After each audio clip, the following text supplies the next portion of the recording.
1994, 5. January the 1st, 1995, and the time is 10 a.m. I want to show you this. There's 2 cars parked in one parking space. This is apartment 3B.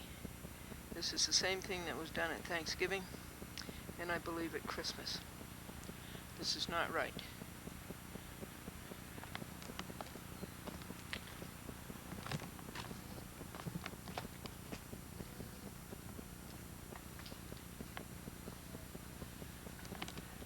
That's the 2D car, that's just right. This car should not be here. And this is a visitor car. Both cars are from New Jersey.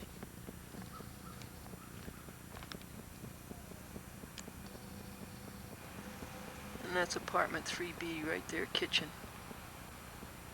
First window that you see.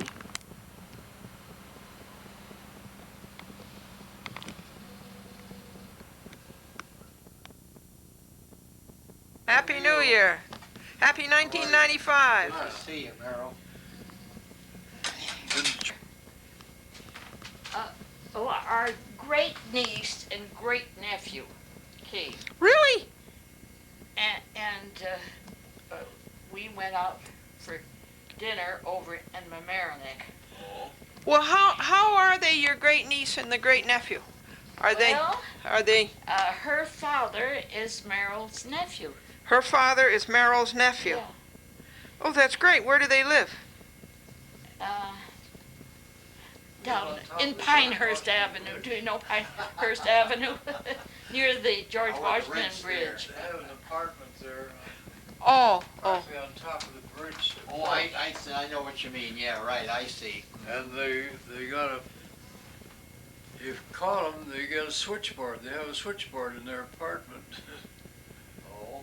And they don't have anybody to operate. They have to punch certain things. It's all mechanical.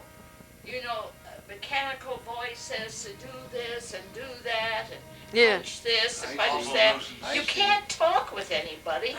No, it's awful, and you need a touch-tone phone.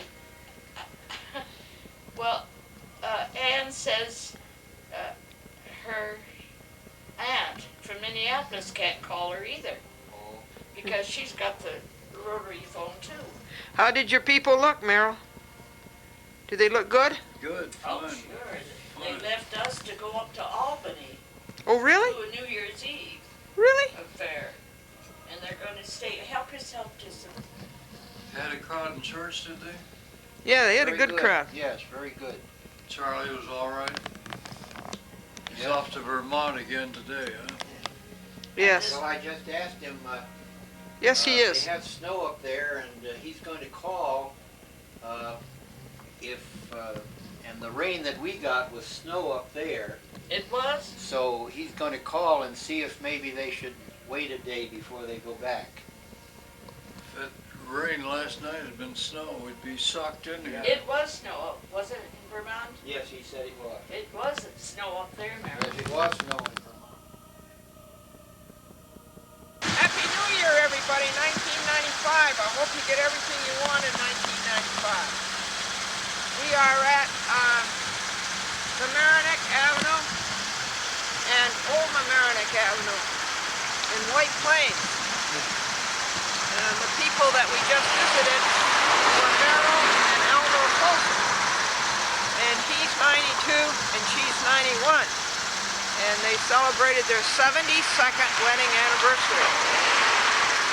So that is a Happy New Year. And this is Glendora, a chat with Glendora. And there goes a Glendora fan. So as I say again, I hope you get everything you want in 1995.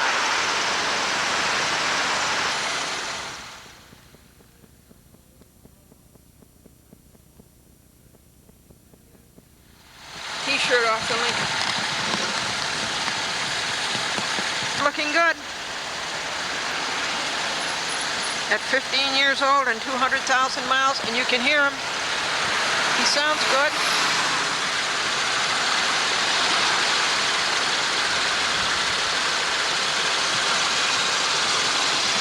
Just take a look at his other side.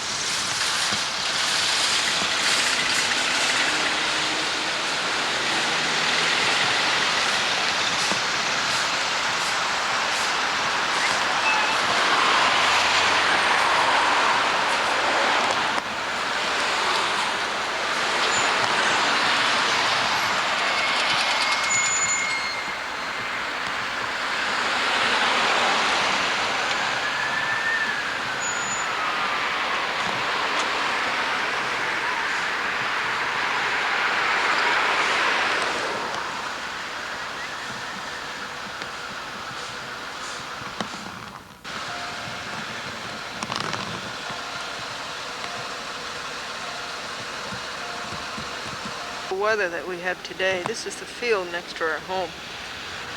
This field runs down Greenridge Avenue, from Greenridge Avenue all the way down to Mamaroneck Avenue. And it runs for this whole block. As you can see, it's about 16 lots. And this is the weather that we are having on New Year's Day, 1995. And the time is 12:30 p.m. We just came from church.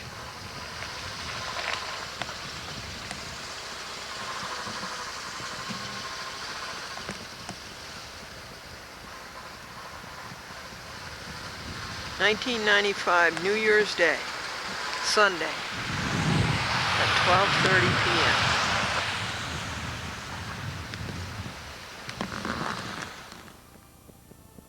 Hi, Shadow. Oh, you're a good boy. You sit down. Oh, what a good boy. Good boy you are. Oh, what a handsome boy. Tail's wagging too. What Yeah. a good boy. Oh, he's a good boy. What a Shadow, good look boy at you. are. Yeah. Shadow, you like people, don't you? Huh? He does. He's looking at squirrels today. But he Still- likes still people. going. Hey, Shadow, look at Glenny. Hi, Shadow. What a good boy you are. Yeah, you're a good boy, Shadow. Oh, how old is he, Bill? He's 2.5. He's 2.5? He's 2.5. He'll be 3 in February. Oh, you're utterly handsome, Shadow. So he's still growing and maturing. Yeah. He likes to go for walks, doesn't he? Oh yeah, I walk probably 5 miles a day with him. Do you really? Oh yeah, sure. I have to. He needs the exercise also. He does? Yeah, and I run him on the weekends. You do? Yeah, I do. You got a place up in the country where you can let him go? No, I run him over in Greenberg at the Mohawk Day Camp. Oh, yeah? It's closed, you know, obviously Oh, in yeah. the wintertime. So I run him over there, and he enjoys it. Oh, you're handsome, Shadow. He's What you being looking for? Squirrels. Yeah, you're looking for squirrels. Look at the squirrels today. You're a good boy today, Shad. Oh, he's a good boy. And see, he walks up and down the... Up and down the Up and down? Greenridge Avenue. Really? Oh, yes.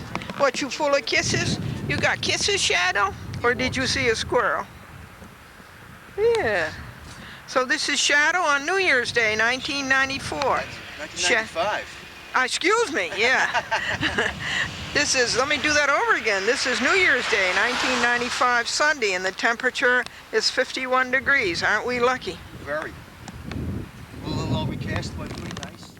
A recorder from Friday night, December the 30th, 1st. No, that would be December 30th, near New Year's. And they came from Nassau County, Channel 25, when A Chat with Glendora was on. Let's press the smart button.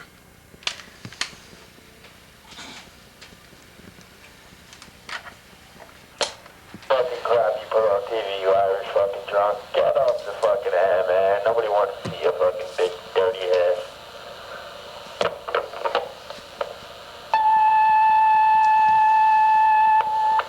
You're a pig, I find you offensive, and I wish you'd get the hell off my TV.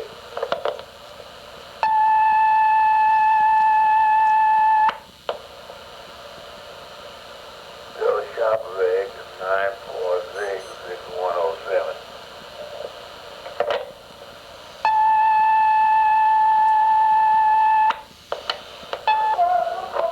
Hi, my name is Chris, and give me a call back at 914-232-1830. Thank you. Bye-bye.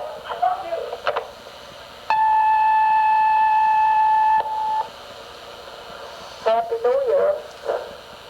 Glendora Franklin. Happy New Year, you too.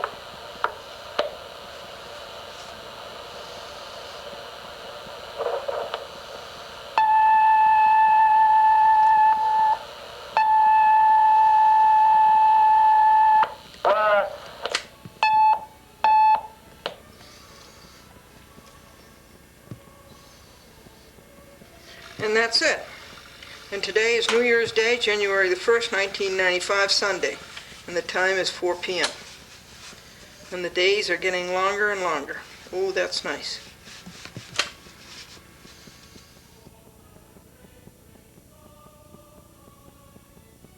The morning of January the 3rd, 1995, Tuesday. I opened the door and discovered this torn-up log, plus a copy of Grounds for Eviction to John Porzio, Grounds for Eviction of Walsh and Alpucci. The person who did it remains anonymous. Some of it is on the stairs going up to the Walsh apartment.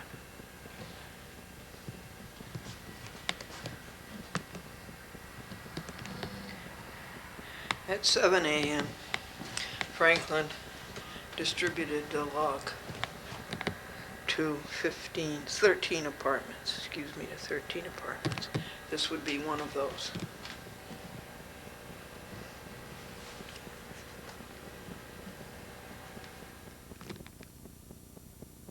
Was made is 8:40 a.m. January 3rd, 1995, Tuesday.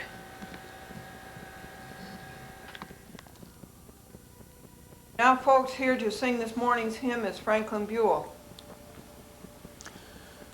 God of grace and God of glory, on thy people pour thy power.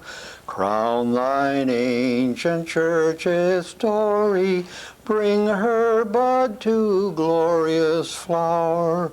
Grant us courage, grant us wisdom for the living of this hour. For the living of this hour.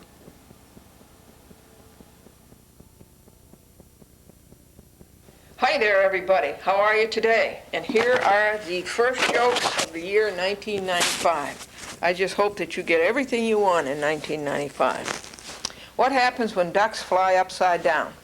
They quack up. And did you hear about the Chinese telephone directory? They've given up publishing a Chinese telephone directory. There are so many wings and so many wongs. Everybody is winging the wong number.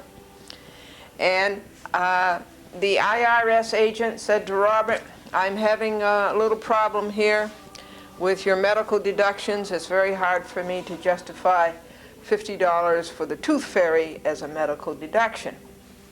We must tell you what happened on Scott Lord from December the 29th, since we last met, to January the 5th, which is today, 1995.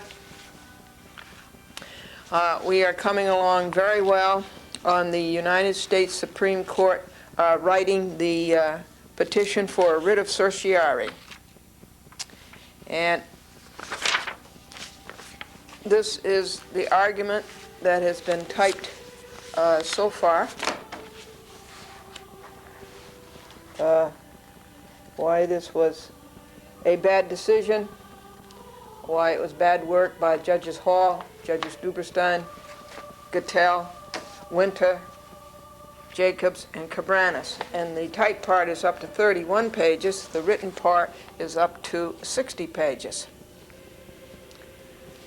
And up to page 60 has to be typed today, and up to page 65 will have to be written today, and that should finish the argument. And then in the rest of then you have all the other stuff about the jurisdiction and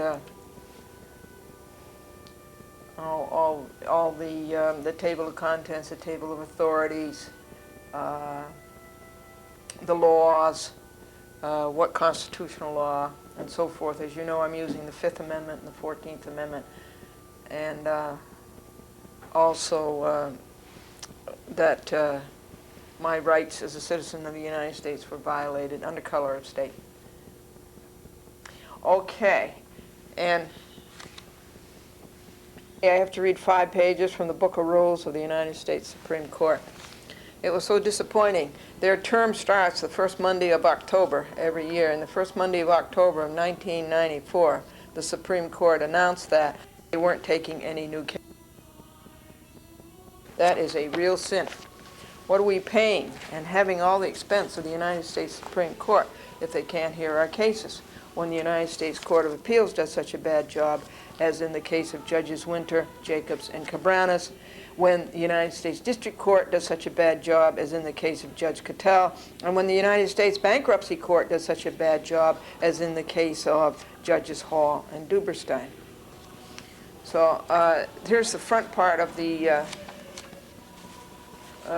writ, the petition for writ of certiorari. Now I call up the Supreme Court and I ask them questions. And they didn't do so well before New Year's or before Christmas or something. They were pretty good the first time I called them, or second time. But they didn't do so well. They broke down. Everybody breaks down at Christmas and New Year's Day, almost everybody. All they're interested in is loafing. They're not interested in doing the job that they're getting paid for, and that's out and out dishonest. But yesterday I called them. They were pretty good. And so now I just limit it to one question a day, and that cost me $1. Costs $1 to call down to Washington, D.C. And so yesterday they were pretty good, and the day before they were pretty good. So eventually I hope to get all my questions answered. And this is due on Groundhog Day, February the 2nd, but I want to get it in early, folks. In case there's any mistakes, I'll have a chance to correct them. Because I think you only get one shot at this. Time spent on Scott Lord the last 7 days was 17.5 hours, and the total cost was $0.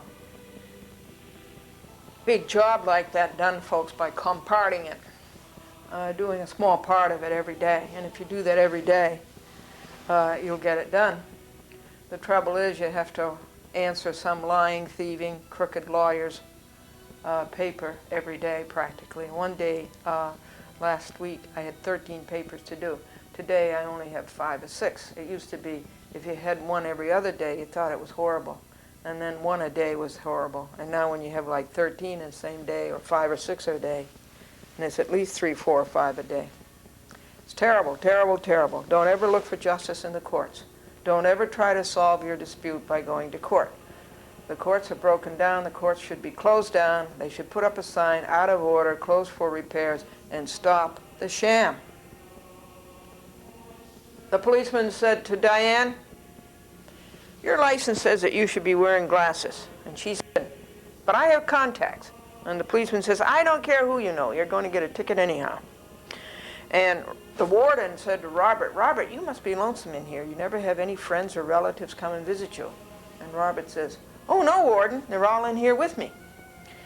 And the diner at the restaurant said to the waitress, "What do you have for dessert? What flavor ice cream do you have?" And the waitress said, "Vanilla, chocolate, and strawberry." And the diner says, "You sound hoarse.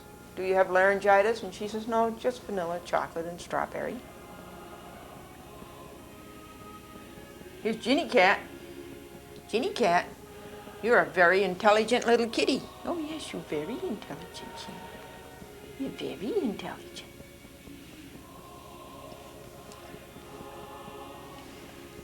Want to eat your peas?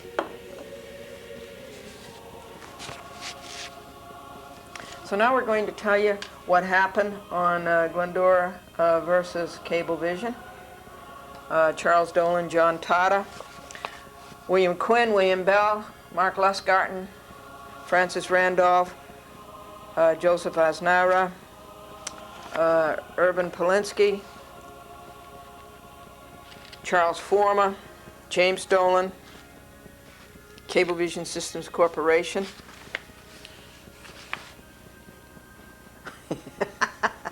Okay, and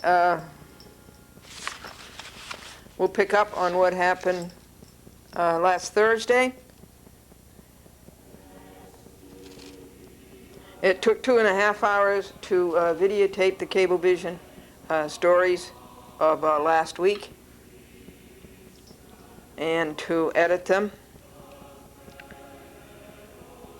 That's wrong. It took 2.5 hours to videotape and edit. No, videotape. It took 2.5 hours to videotape everything. The footage was 2 hours and 10 minutes, so that's pretty fast videotaping. That's what happens when you start out live in television in 1954. You learn to do everything right the first time.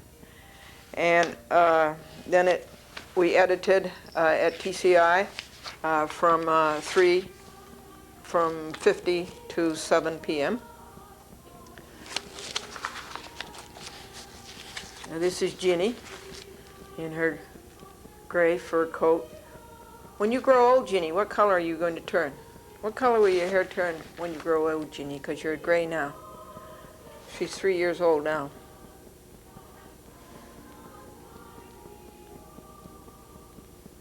It says here what we need is for people to stop breaking the law. She's eating her peas. Lawyers to stop lying, greedy and grubby, and judges to stop being corrupt. What we need is people to live lawfully, live by the Golden Rule and the 10 Commandments. And there goes Ginny. Bye, Ginny.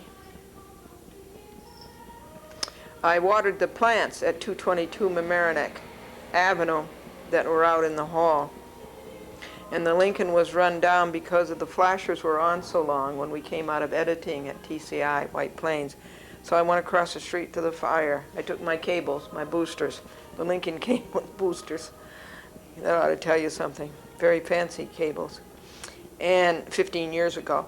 And I was carrying my cables, and I went across the street, and I opened the little door, and there were all the fire trucks, and amid all the fire trucks, I saw a fireman, and I said, "Fireman, will you please boost my Lincoln?" And so they did. They used a little scout truck, a fire scout truck, and they went across the street and boosted it and started up right away. Thank you, fireman. Thank you, White Plains firemen. And these are Ginny's peas. Cablevision law breaking on television is up to chapter 97. You would think they'd do something about it. The Walsh law breaking went over 100 chapters. You would think they would do something about it. Every morning it takes about 20 minutes to do the to-do list, to write down all of the things that have to be done today, the details, the telephoning, the errands, the legal papers, the operations. A stockbroker talked to me at great length about buys on Texaco and Gannett. I won't buy Cablevision stock anymore because they don't pay any dividends. All of the money goes to the people whose name you see here on the screen. I talked to Bill Brasnan, who was the man who introduced me to Charles Dolan way back in 1987. Bill has 65,000 subscribers in Poland. He has 65,000 subscribers in Chile, and he has 200,000 cable TV subscribers in the United States of America. Officer Fisher took Roberta Walsh triple injury report on Glendora.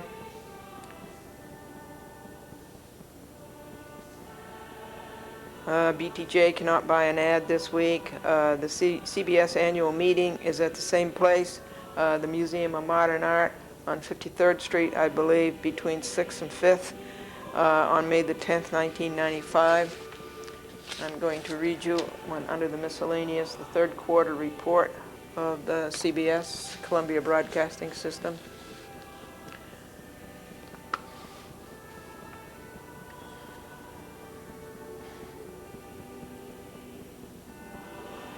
Eleanor and Merrill Folsom, who are 92 years old and 91 years old, were ripped off by a plumber for $800. I think that's terrible to rip off old people like. They should be lawyers.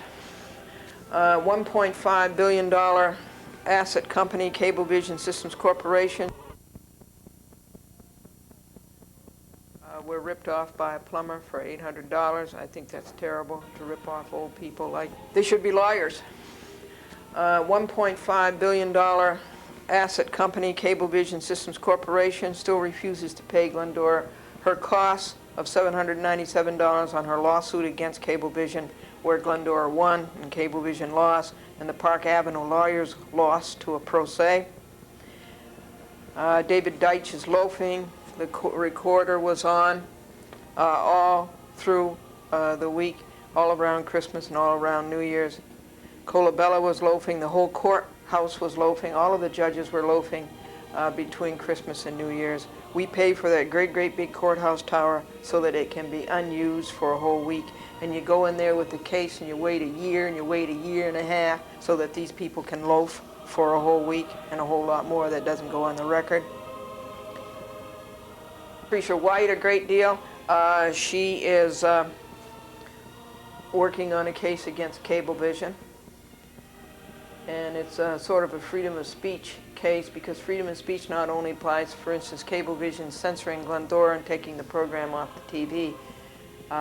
That's one freedom of speech violation, but it's also a violation against you because you want to watch A Chat with Glendora. You want the information, and that's the gravamen of her case, is that Cablevision violated the viewer's freedom of speech because the viewer wanted to see A Chat with Glendora, and Cablevision denied the viewer that right.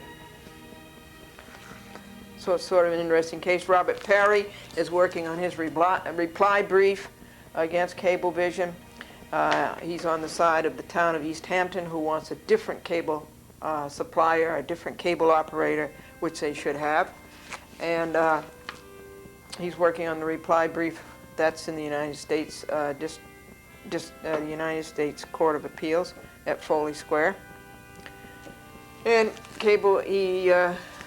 he heard of another Cablevision freedom of speech case that was brought against Cablevision in Connecticut. There's a very famous one that was brought against Cablevision of Connecticut. That's AMSAT versus Cablevision of Connecticut. Well, this is a new one.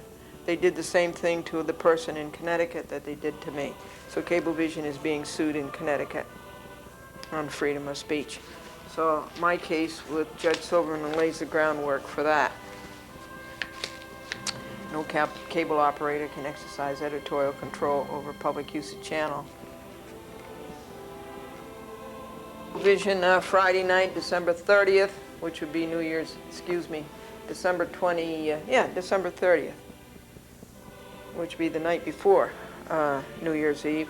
And I have somebody I'd like to say hello to, and that's Vincent Cloutier, who first watched A Chat with Glendora in a bar.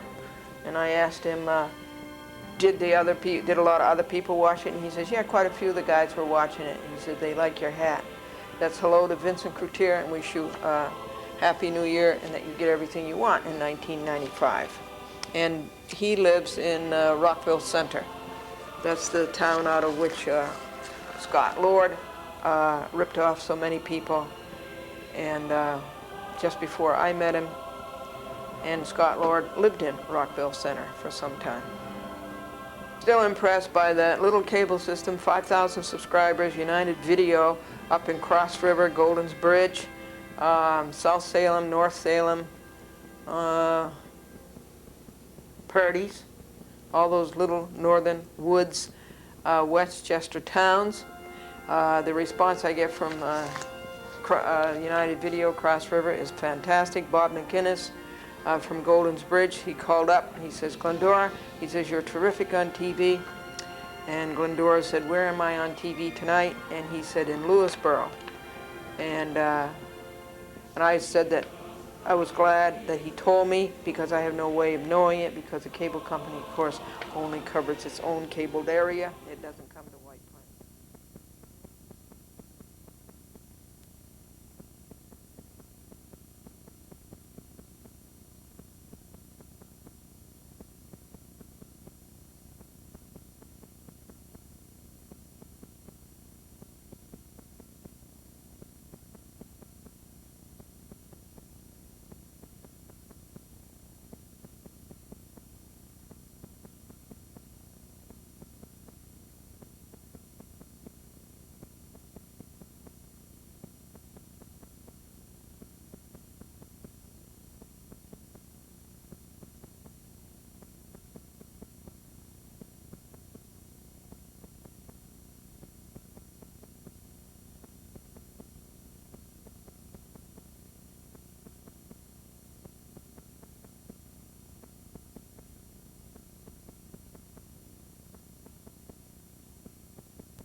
center for some time. Still impressed by that little cable system, 5,000 subscribers, United Video up in Cross River, Golden's Bridge, South Salem, North Salem, Purdy's, all those little northern woods, Westchester towns. The response I get from United Video Cross River is fantastic. Bob McInnes from Golden's Bridge, he called up and he says, Glendora, he says, you're terrific on TV. And Glendora said, where am I on TV tonight? And he said, in Lewisboro. And I said that I was glad that he told me, because I have no way of knowing it, because the cable company, of course, only covers its own cabled area. It doesn't come to White Plains. And it was on from 7 p.m. to 9 p.m. every Friday night. And he wanted a Glendora Happy Book, and this is what he said, quote, you do a great service. You keep people on their toes. Judicial is the worst branch of government, and I know because I've been a witness and a juror, and they fix things. And how do they ever? So it was a good way to end the year. It was New Year's Eve, I think, that he called me. Now, let's see, how does Cablevision end up for the week?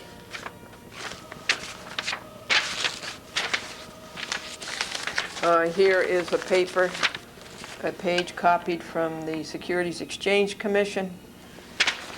And I sent this copy to Cablevision to remind them of precedential significance of the Department of Justice, of the federal grand jury, of the general counsel, of the rulemaking and interpretation and legislative matters handled by the general counsel of the Securities Exchange Commission, and handles all cases in the appellate courts and the filing of briefs. And sometimes the Securities Exchange Commission enters as a friend of the court, an amicus curiae, and the general counsel deals with proposed legislation. And the office of the chief accountant, folks, his objective is to improve the accounting and auditing standards and to maintain high standards of professional conduct by the independent accountants. Regulation SX, the office administers statutes and files that require that accountants examining financial statements filed with the Securities Exchange Commission be independent of their clients. Well, I doubt that they are. At every annual meeting, you have to vote who the accountant's going to be. The Commission's rules of practice, which specify reasons an accountant may be denied the privilege of practicing before the Commission. And these reasons include lack of character or integrity, lack of qualifications to represent others, unethical or unprofessional conduct, or the willful violation of, or the willful aiding and abetting of violation of any of the federal securities laws, rules, or regulations. So I have questions about that as far as Cablevision Systems Corporation goes. The chief accountant supervises the procedures followed in accounting investigations conducted by the commission staff. So I sent that to Cablevision. This is the log that I send to Cablevision every week. I'm coming along fine on the New York statutes, folks. I'm up to the 13th book. There's only 6 library shelves full of New York statutes. I'm up to the 13th book, which is part of the CPLR, which is volume 4D of the CPLR, and it's Article 30, which is pleadings and remedies. Ooh, here's another thing from the SEC. And now I'm reading the complaint forms to show lawyers how to file complaints. A lawyer doesn't have to know beans, you know. All he has to do is go to the books, and the forms are all made out, and he just has to fill in the blanks. And let's see what the week's tally is on Cablevision. How many hours and how much money.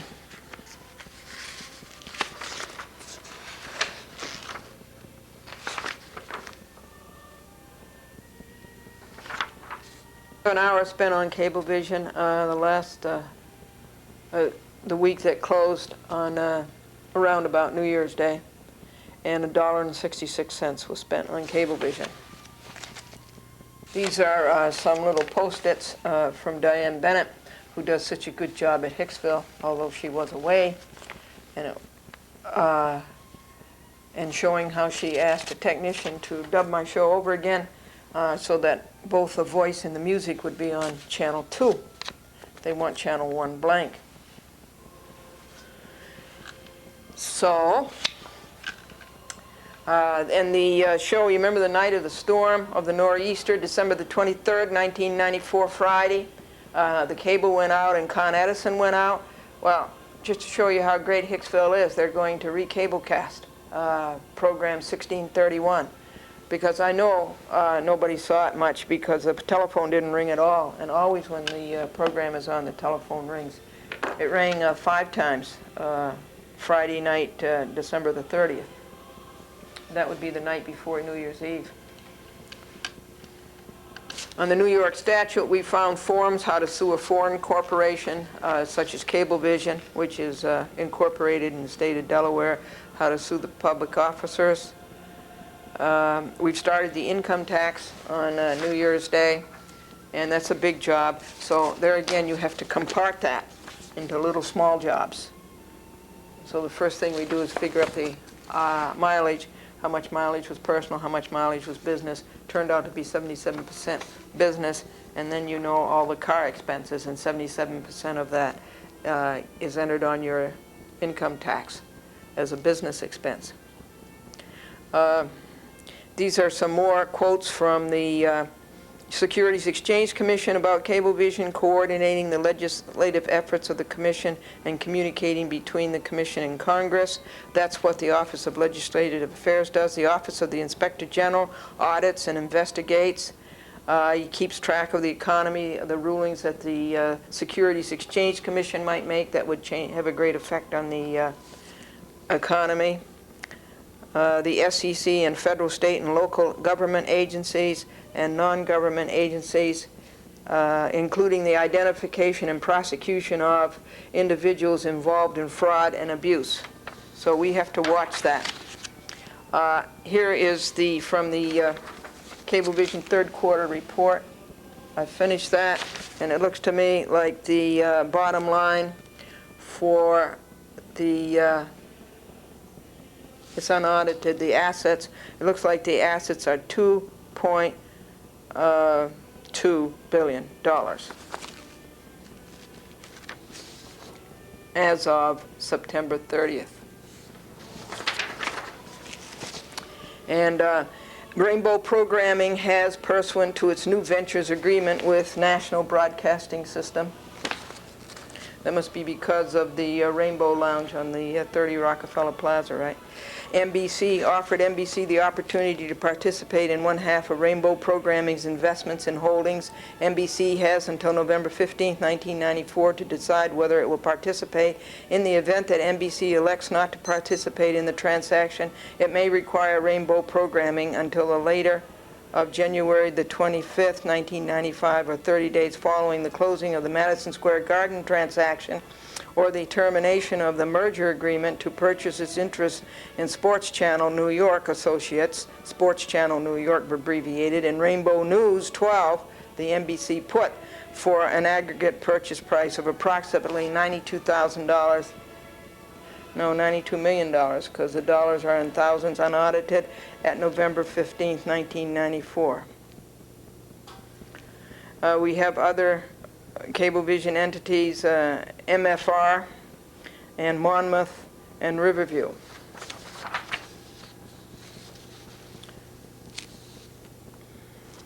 We have Cablevision Cleveland, we have Cablevision Boston. And it's so convoluted and it's so mixed up, folks, that you really can't possibly follow what's going on in the Cablevision third quarter report. Now, Cablevision, this is a Note 6 pro forma. I wonder if he's related to Charles Former, one of the Cablevision attorneys at One Media Crossways in Woodbury. And they add up all these figures that I showed you, and what's the bottom line? They don't give you any dividends. Cablevision never gives dividends. The money goes to the people that you see whose name is on the screen. Oh, and Cablevision, the company recorded a one-time charge of $4.3 million in March 31st, 1994 to fire people. It cost them $4.3 million to fire people for severance and related costs, terminated employees. And they're only going to get a 7% increase starting this week. Or actually, it will be on your bill in February. All the cable companies can soak you for another 7%. Thanks, Congress. Thanks a whole lot, Congress. And here is a lie. This is the third quarter report of Cable Systems Corporation. Legal proceedings. The company is party to various lawsuits. I have 3 against them, some involving substantial amounts. Management does not believe that such lawsuits will have a material adverse impact on the financial position of the company. Believe that propaganda, if you will. The company filed a current report on Form 8K with the Commission, the Securities Exchange Commission, on September 21st, 1994. Now, under the Cablevision New York City purchase agreement, the restricted group has guaranteed certain payments to Charles F. Dolan, the chairman and chief executive officer of the company, consisting of an annual payment of $5.6 million, a $40 million minimum payment, and a preferred payment not to exceed $150 million based upon an appraised value of Cablevision New York City. I say, how about guaranteeing payments to shareholders, which we call a dividend? So that's what, here's another Charles Dolan payment. And the required upgrades under the New York Upgrade Agreement with the New York State Commission on Cable TV to find its anticipated investments, including the $5.6 million annual payment to Charles Dolan. Charles Dolan lives in Oyster Bay, as you know, on Cobb Road. And this has something to do with the proposed Cablevision of Boston transactions and the Rainbow programming, $110 million investment in Madison Square Garden. And then we have AR Cable and V Cable and the senior secured indebtedness incurred by those entities. We have here again the Commission on Judicial Conduct. I include that in a letter again.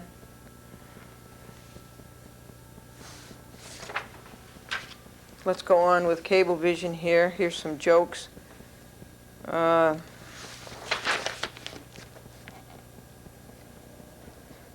The suit against Michael Gelman, who's the producer of Live with Regis, goes way back to 1980 of audio tape conversations, and we have to go through those and listen and find the statements of Michael Gelman whereby he made a contract with me and breached it. And so on one of those audio tapes was a conversation that Franklin Glendora and Charles Dolan had way back, 1990, 1991. And Glendora was telling Charles Dolan that Cablevision wouldn't pay the $255 that Glendora won as a judgment against Cablevision because Cablevision ruined one of Glendora's broadcast TV commercials. I had hired Cablevision to edit a commercial for me, and in the process, Cablevision ruined one of my WABC TV 1-inch, well, 3/4-inch master commercials. And I sued them for $200, and it came out to $255 with charges, and they wouldn't pay it. And so we were complaining to Charles Dolan that they wouldn't pay it. And Charles Dolan kept saying, I don't have anything to do with that Glendora. I don't have anything to do with that Glendora. And Franklin finally added that every day they were disappointed in the way Cablevision was run. And this goes way back, long before they broke the state law and the federal law and all the other laws I've told you about in 1994, 3. This was 2 years before that. It's a badly run company, a very badly run company. As you can see, they were up to about 100 chapters of their lawbreaking.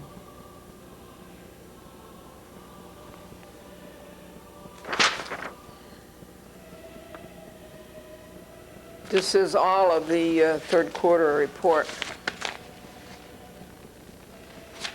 And I think I read you the important parts of it. It took me from the 1st of December through to the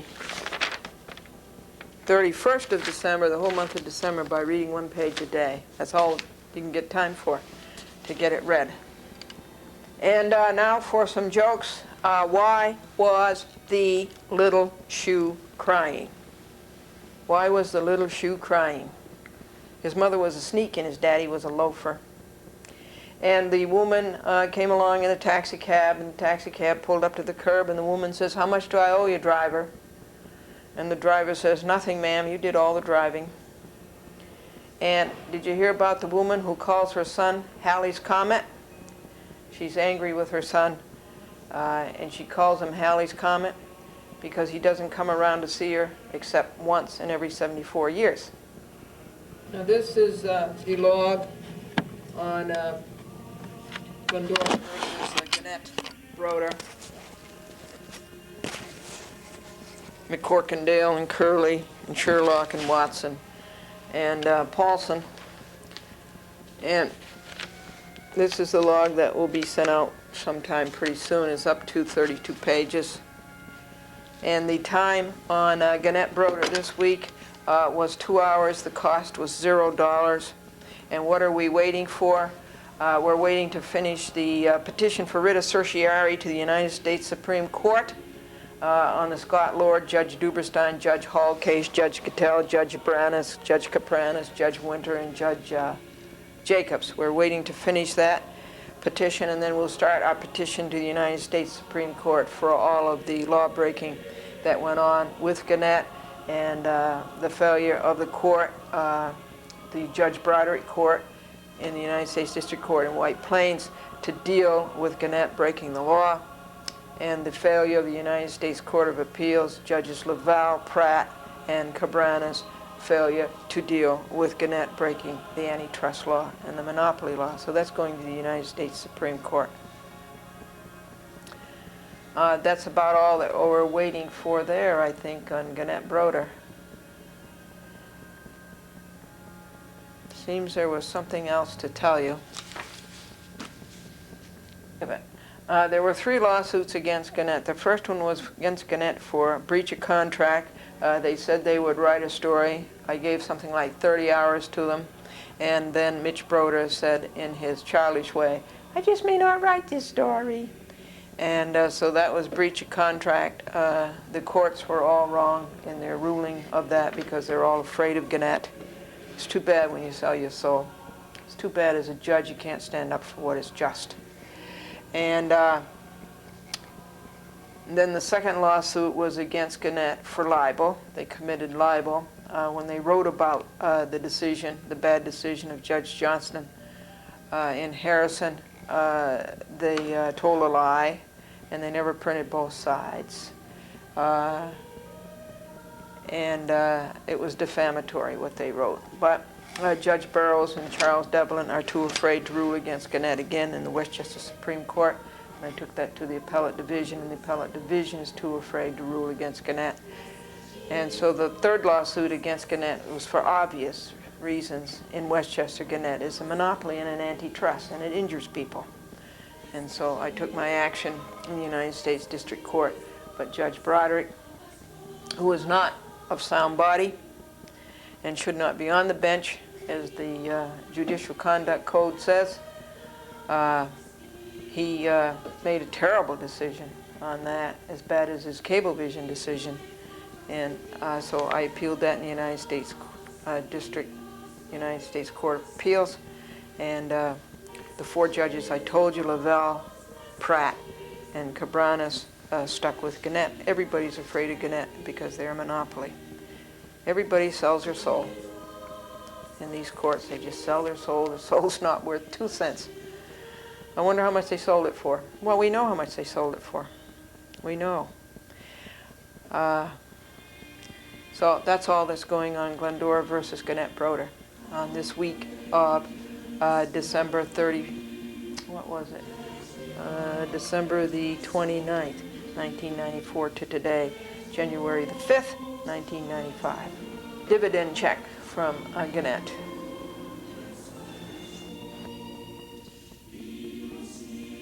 that Warren Buffett has bought 4.9% of Gannett. You hear about the man who called up the newspaper.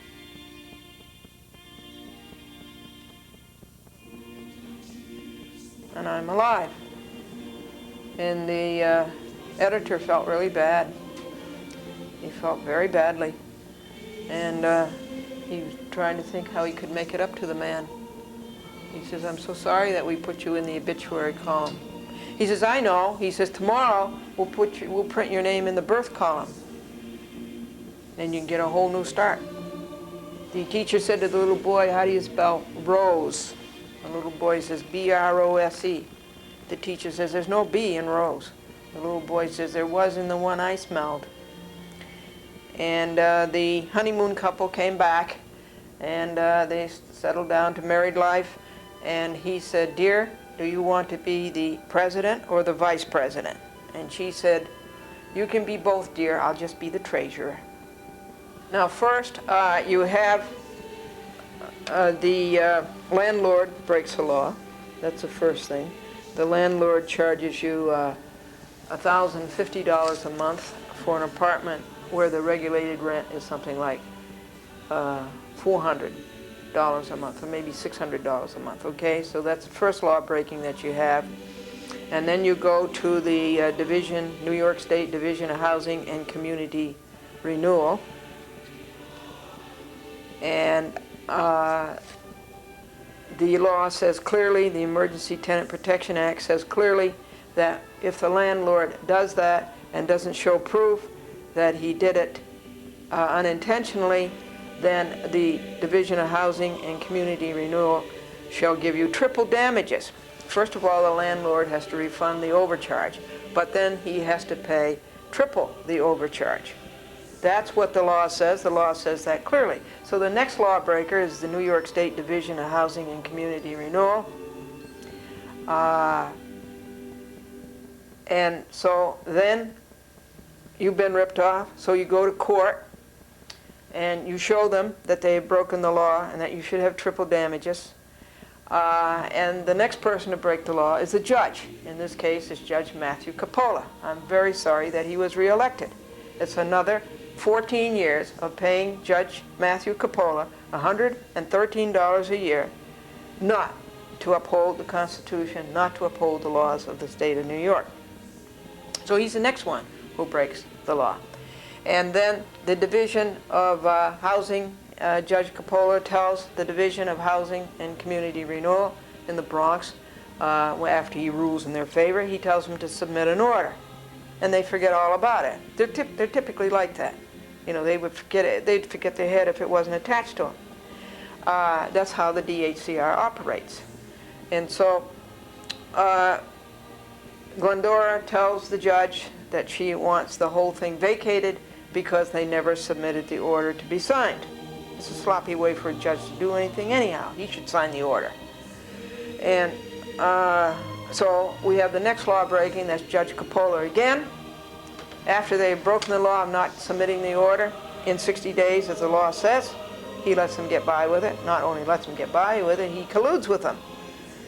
And so that's the next law breaking. In the meantime, the law says, the Emergency Tenant Protection Act says that if a landlord harasses a tenant to move, and in this case, my landlord did that 13 times, and it's all on audio tape, that should be charged, I think it's $1,000 for the first offense and $1,500 for every one after that. So that amounted to something $17,000 that this landlord had broken the law. And so you bring that down to the William Street DHCR, Division of Housing and Community Renewal, New York State, and they break the law. They don't enforce the law. So you have all this crookedness and all of this corruption and all of this law breaking.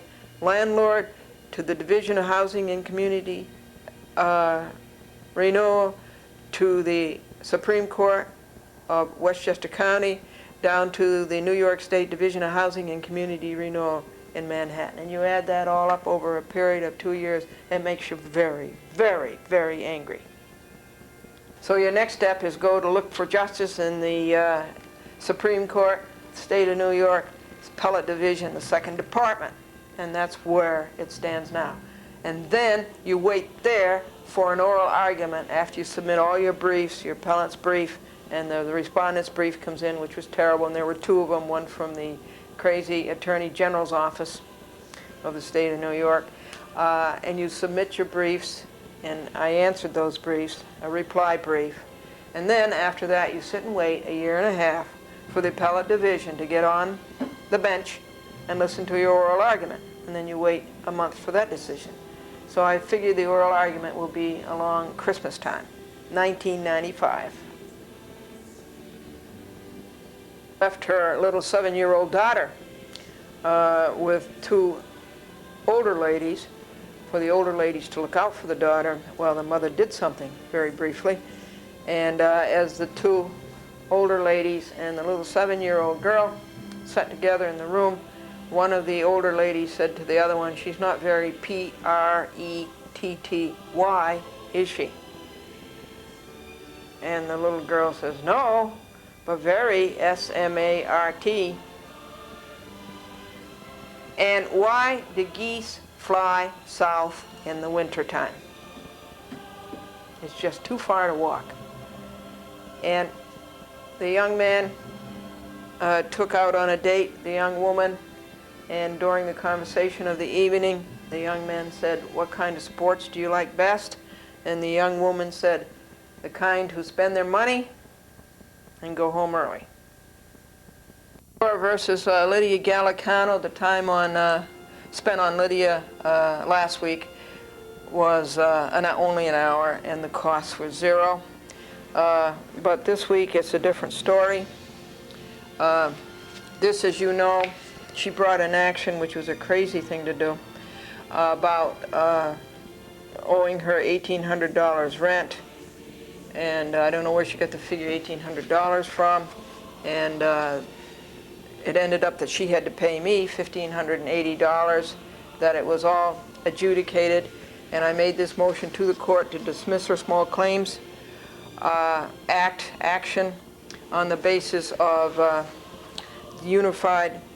Uniform Justice Court Act, Article 18, Section 1810, that she was using small claims as an instrument of harassment, and that she should be denied the use of small claims because this matter that she brought before the Small Claims Court back in October, November of 1994 had already been adjudicated.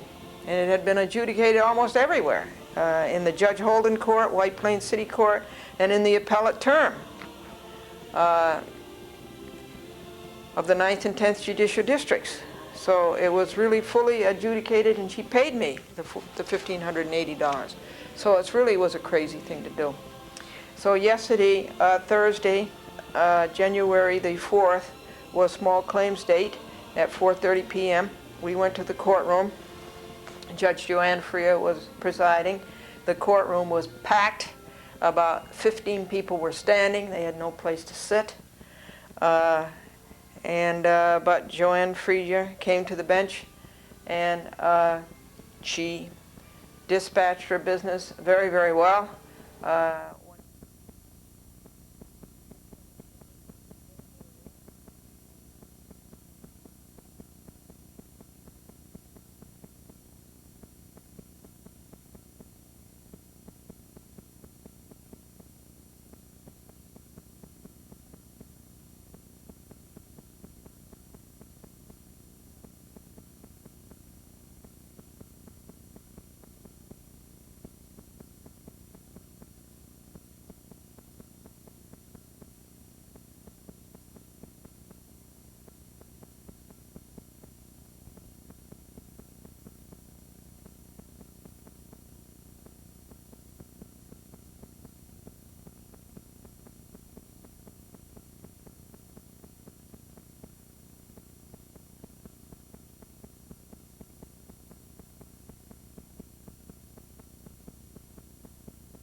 small claims date at 4:30 p.m. We went to the courtroom. Judge Joanne Freer was presiding. The courtroom was packed. About 15 people were standing. They had no place to sit. But Joanne Freer came to the bench, and she dispatched her business very, very well. One case after another, she heard what the sides had to say. Those cases that where either the plaintiff or the defendant didn't show, she put them down for second call. And then other cases she gave trial dates to. And she really went through the calendar very thoroughly, about 4 times.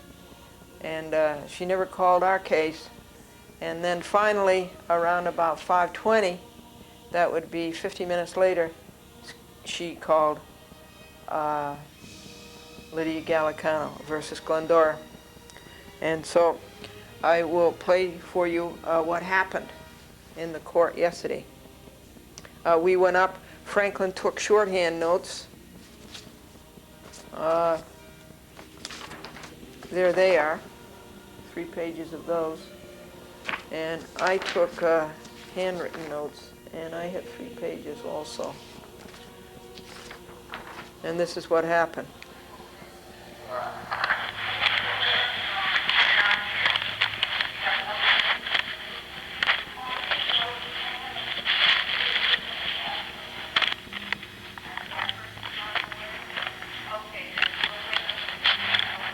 I think I'll turn off the light for this, okay?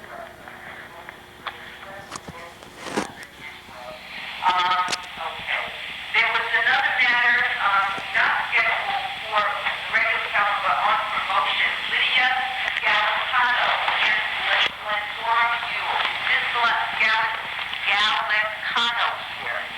No, okay, let me just tell you, on this motion, first of all, this was brought as a small claims action by Ms. Gallicano on or about October 19th. It's not on before us until April. The defendant, Glendora Buell, made a motion to this court and then subsequently counterclaimed. The motion is going to be granted. It's going to be granted under 2 provisions of the Uniform City Court Act, Section 1808 and Section 1810. Section 1808, as I read it, Glendora, is a claims preclusion, or what we say res judicata. That's the formal city court provision that permits us to dismiss an action decided before. And that's Section 1808. I'm relying on that, and also Section 1810. Now, I don't know if you had a chance to take a look at the letter response from Ms. Gallicano. Take a look at that. I read it as well as deciding this motion. Let me see if I can. That was never served on me. It wasn't. It was dropped off either earlier today or yesterday because it was on my file. It's neither here nor there because her arguments are not persuasive because of the provisions of the statute. And let me just be clear. Res judicata under 1808 claim, and also I think there's a very issue on collateral estoppel if you want to treat that separately, because the case was heard and decided in the landlord-tenant part of this court by Judge Hogan, and then on appeal to the appellate term, the decision of the court was reversed. As a matter of law, as I understand it, Real Property Actions and Proceedings Law 711-2, which required a demand, is statutory to us going to the commencement of the action itself. When the case was reversed, when the judgment was reversed, the case was effectively dismissed, and in my opinion, thereafter precluded from being brought as a small claims action. And that would be also 1810, which is a prior adjudication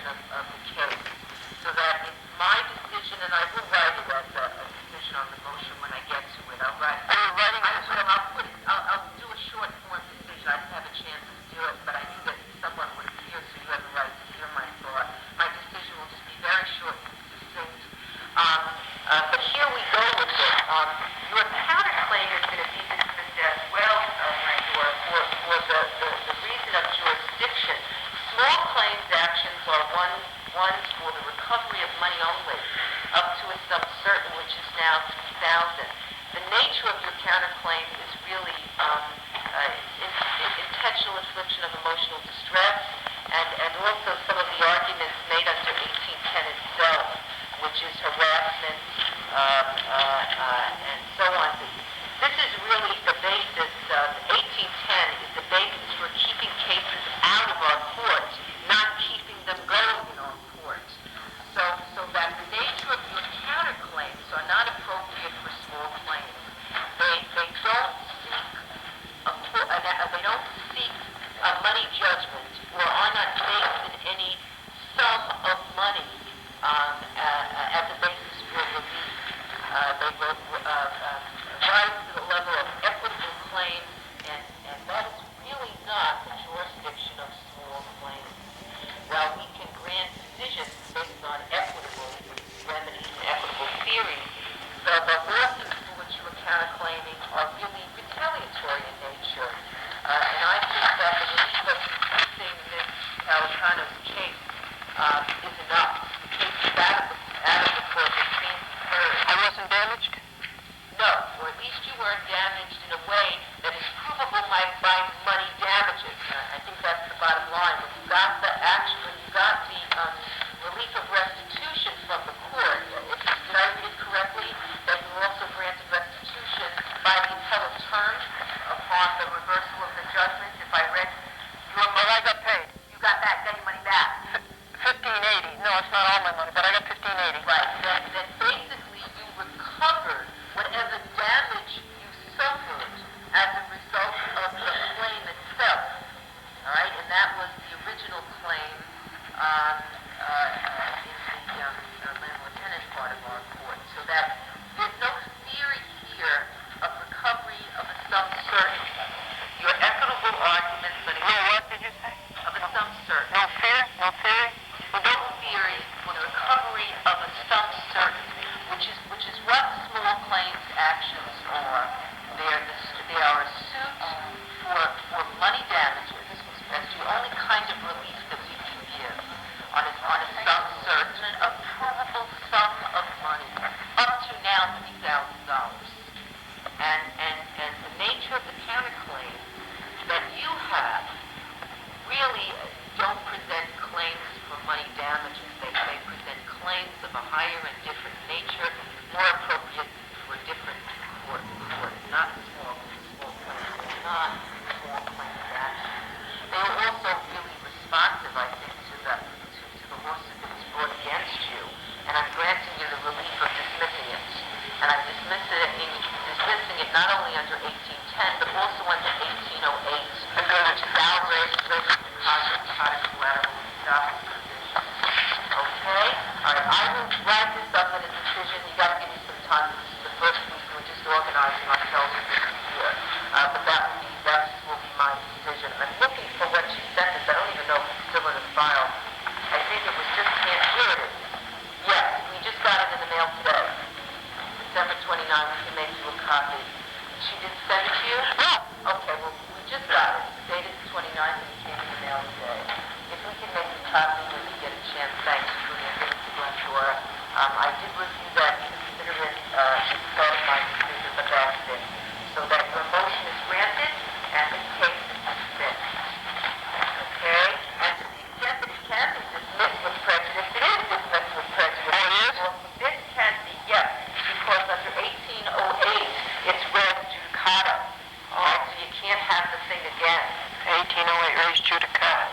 That's all. It's a quick, It's like on 3211. it's really a queer thing to do. I know. Well, she thanked me and she wants to touch on it. What you have to say, but okay. Okay? Thank you, Judge Freya. Very good. Okay, I can see the one that's got now. That's it. Hooray! That's a great victory for tenant. That's a victory for tenants. And it's a defeat for landlords, because as you know, the landlords have $1 million lobby up there in Albany, and they ruin our laws and our tenant protection. And so even with that, here is a victory of a tenant over a landlord. It's very significant. When a tenant wins, it's very significant. So we have to tell that to the New York State Tenants and Neighborhood Association, which is, if you are a tenant, I think you should belong. The New York State Tenants and Neighborhood Association. So I went and said hello to Trudy, who was the clerk sitting next to Judge Freya. And I talked to Eric today. And I whispered to her, how is your dog? She has a dog, she lives in Pelham. She takes the dog for a walk every day. And then I was waiting for the copy, and the copy of the letter came. Boy, you know something, without any light, you can almost read that, can't you? So I'm going to read you this letter. I better turn on the light because sometimes the low level of light makes a problem when you're editing and the tape jumps. So I better turn on the light. December 29, 1994, this was received by the court on January the 3rd, 1995, which was the day before the small claims. You understand that Lydia Gallicano did not show up, and nobody else showed up to represent her. Our Honorable Joanne Freya, City Court of White Plains, South Lexington Avenue, White Plains, New York, 10601, Re Gallicano versus Glendora. Dear Judge Freya, I was asked to write a letter to you to explain why I should be entitled to sue for rent that was not paid by a former tenant. I was informed by your court clerks that you would be deciding Glendora's motion and my right to sue in small claims court on the 4th of January. For the following reasons, I think that I should be given the opportunity to recoup my wrongfully withheld rent. Well, she's wrong about that. She's wrongfully wrong about that. 1, I sued Glendora for wrongfully withholding $1,250 of rent due to me for the rental of the first floor of my property located at 40 Longview Avenue, White Plains. Glendora withheld the rent money because she had perceived violations which did not exist. That is not so. The violations existed and many more. Glendora claimed that I did not have a certificate of occupancy, which I did in fact have. She did not. She did not have a certificate of occupancy until I got after the building department, and then the building department gave her a certificate of occupancy without any inspection. In addition, Glendora wrongfully deducted amounts from the rent because I trimmed the hedges on my property which she claimed she had nurtured. She ruined the looks of the place, okay? And I had a right to have that place as I had rented it, and I had a right to enjoy the shrubbery that she brutalized. We were awarded $1,550 by Judge Holden in the White Plains City Court for the rent and attorney's fees. The appellate term reversed the judgment because I had not given Glendora a 3-day rent demand notice prior to instituting the summary proceeding. The appellate term did not rule on any facts of the case. If she wanted the appellate term to rule on the facts of the case, why didn't they get their brief in time? They never got their brief in on time. They got it in late, and the appellate term did the proper thing, turned it around unread. And therefore, because they didn't get their brief in on time, and because they didn't get any brief in at all, so to speak, they could not argue at the oral argument. So how could the appellate term hear any facts? Glendora vacated the premises over 2 years ago, and I have not been paid the proper rent pursuant to her lease. She broke the lease. I believe that I should be afforded the opportunity to retrieve this money. If she believed that, why did she pay me the $1,580 back in November of 1994?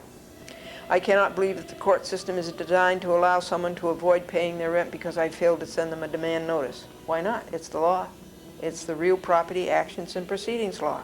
The appellate term decided solely on the notice issue, I don't know what that means, and did not decide or rule on any facts of the case, and we've been over that before. They didn't get in any brief on time.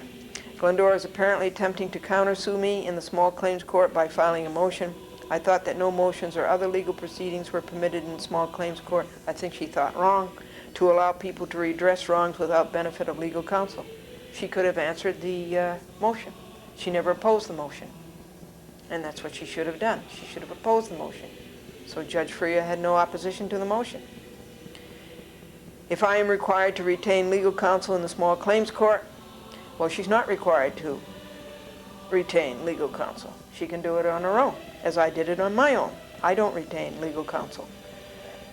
If I am required to retain legal counsel, Lydia Gallicano writes in the small claims court, I will have to incur significant expense, which I always understood not to be required in small claims action. Wrong again. She's wrong again. Not about the expense, but about the fact that she needed legal counsel.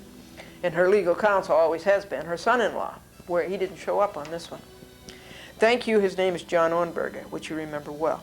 Thank you for attention to these matters, and I look forward to speaking with you on the 4th of January. Okay, how come she didn't show up then? She never showed up. How come she never served a copy of this on me before January 4th, 4:30 p.m., the date of trial? Have a happy and healthy New Year. Sincerely, Lydia Gallicano.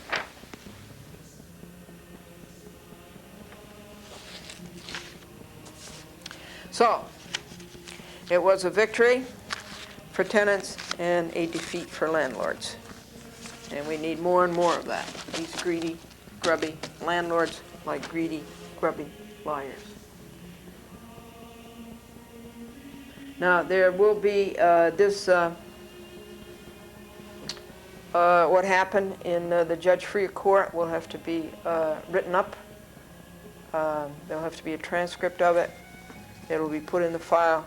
And again, I will take the file down to the cellar bin and put it away. And again, I would think that the matter with Lydia Gallicano is over. You notice that Judge Freer not only dismissed the case, but she dismissed it with prejudice. And what that means, folks, is that if it is dismissed with prejudice, then she never can bring it back again.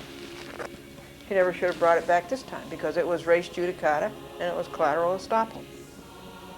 Pursuant to sections 1808 and 1810 of the Article 18 of the New York State Uniform Justice Court Act. The small claims is Article 18. Now, if you get into small claims, just simply go to the library, almost any public library, certainly White Plains, certainly Greenberg, certainly Mount Vernon, certainly Yonkers, and or to the Pace Law Library. And you go there and you look up the Uniform Justice Court Act, and you look up Article 18, and it's the Small Claims Court Act. Glendora versus Cano on this week from December 29th, 1994 to January 5th, 1995, today, Thursday. And I certainly hope that is the end of it.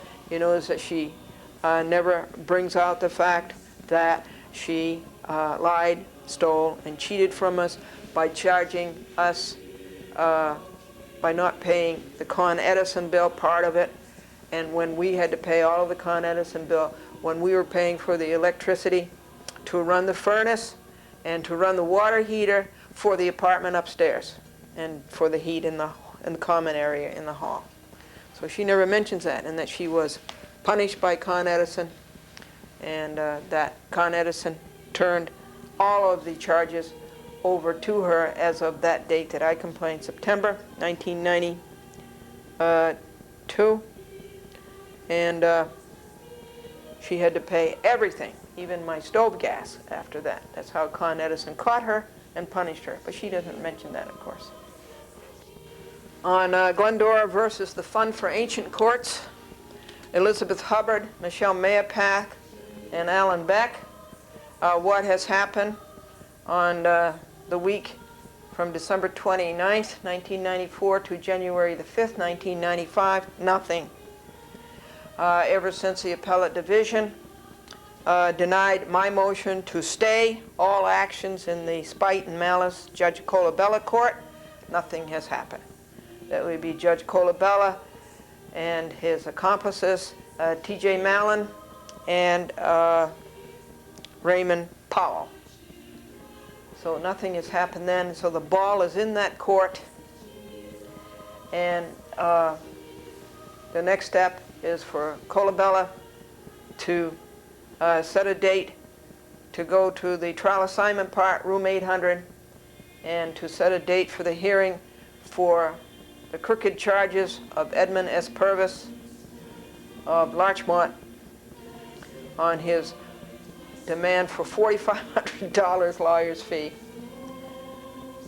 which isn't worth $4.50, and that's where it stands, and nothing has happened on that last week. And the time on ancient course was about an hour, and that amounted to just keeping up the log every day. And the jokes are, Marilyn says, I expect my husband to be exactly what he is today 30 years from now. And her friend says, that's unreasonable. Marilyn says, yes, that's exactly what he is today. And one poor husband came home from work, and he was all tired out, and his wife says, what, did you have a hard day at work, dear? And he said, I'll say, they gave us aptitude tests, and I flunked mine. And his wife says, that's terrible. And the husband says, yeah, it's a good thing I own the company. And a man came out of his pet shop, and he had a cute little Cocker Spaniel in his arms, and he encountered a friend of his, and he said to his friend, what do you think of this Cocker Spaniel I got for my wife? And his friend thought a while, and he says, that's not a bad trade. Folks, this log was sent out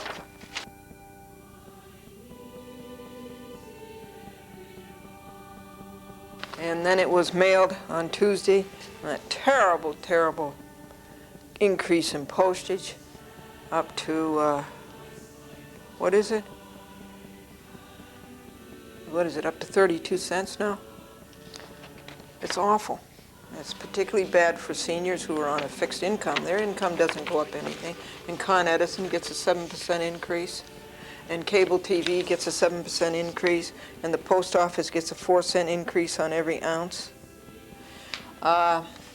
The number of tortious acts at the time this log finally closed, here are the 26 people to whom this log goes every week.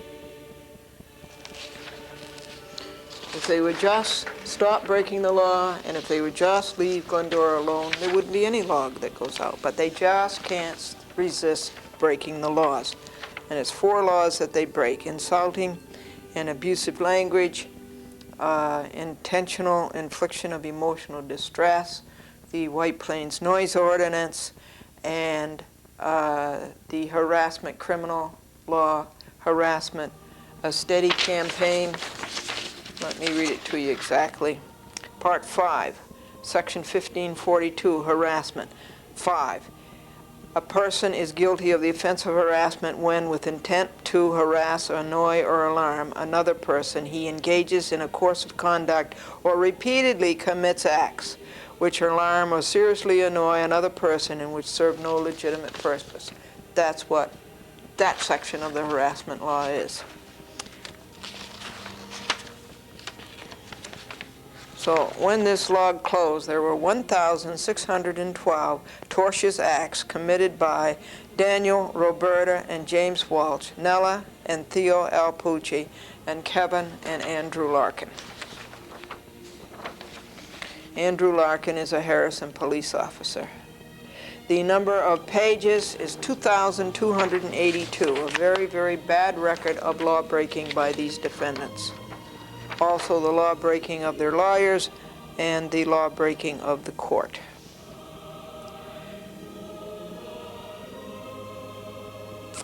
So let me read you what did happen. At 3 p.m., I did wall for the whole week, and I can't find the log for the week of December the 12th. And I closed the log, and I worked 14 and a half hours on Walsh this week. The number of dollars spent was $10.21. The James Walsh at 5:30 p.m. on New Year's Eve violated 3 laws for 21 minutes. That would be harassment, emotional disturbance, and the White Plains Noise Ordinance. Whistling, roller skating, under my south bedroom window. I put up the curtains and I blocked his view into our apartment, and I put up the sound barrier, which is a foam rubber pillow, a very large one and very thick, and it absorbs the sound. He finally gave up his breaking of the 3 laws just to harass at 5:51 p.m., and he went upstairs with his roller skates on, making a clunking noise and much more noise than he needed to. After that, New Year's Eve, everything was quiet, peaceful, and law-abiding from 5:51 p.m. to 5 a.m. And 1995 came upon us, January the 1st, Sunday. The laundry washers and dryers worked beautifully. Mary Ann did a fine job making the halls look clean and smell clean. Glendora went out especially to wish her a Happy New Year, and also her son Michael. And 6 to 6:45 a.m. there was a lot of noise next door, and a fight, and loud talk, and some scuffling.